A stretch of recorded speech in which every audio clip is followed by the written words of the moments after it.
Chenet, vous êtes professeur de finance à l'université de Zurich.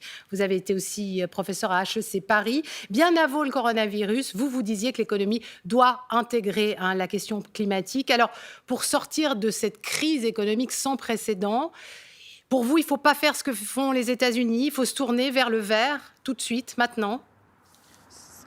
Certainement, moi je vois deux types de sorties possibles. Une sortie par le haut et une sortie par le bas. Alors une sortie par le bas, une sortie par le haut, si nous tirons les leçons de ce qui est en train de se passer, si nous sommes capables de lire et de déchiffrer les signaux que la nature émet.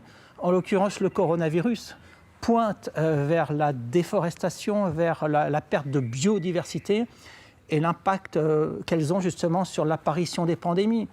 La situation actuelle pointe aussi vers la mondialisation et l'impact qu'elle a en termes de diffusion accélérée d'une épidémie. Voilà, si nous sommes capables de réfléchir de cette manière, on ira dans le bon sens.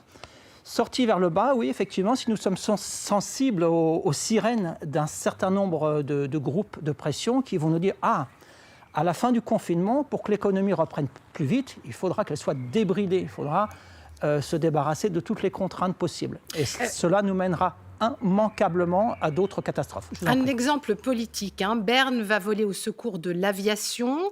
Est-ce que la Suisse doit le faire sous condition? C'est ce que demandent les Verts d'ailleurs. Je le pense. Je le pense. À partir du moment où de l'argent public, à partir du moment où des fonds publics sont utilisés, il faut le faire sous condition. Bien sûr qu'il faut venir en aide au secteur de l'aviation, mais il faut aussi bien comprendre que le monde de demain ne sera pas le monde d'hier. Vous avez lancé à l'université...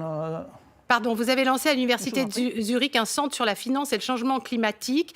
Vous dites qu'il faut aujourd'hui enseigner l'économie différemment. Qu'est-ce que vous apprenez à vos étudiants qui seront peut-être demain à la tête des grandes banques de ce pays? Bon, si vous voulez, ce qu'on essaie de leur apprendre, c'est de fonctionner tout d'abord de manière interdisciplinaire.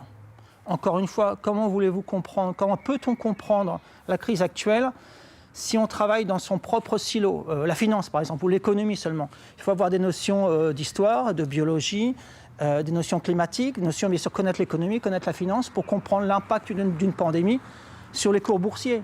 D'emblée, il faut réfléchir de manière différente.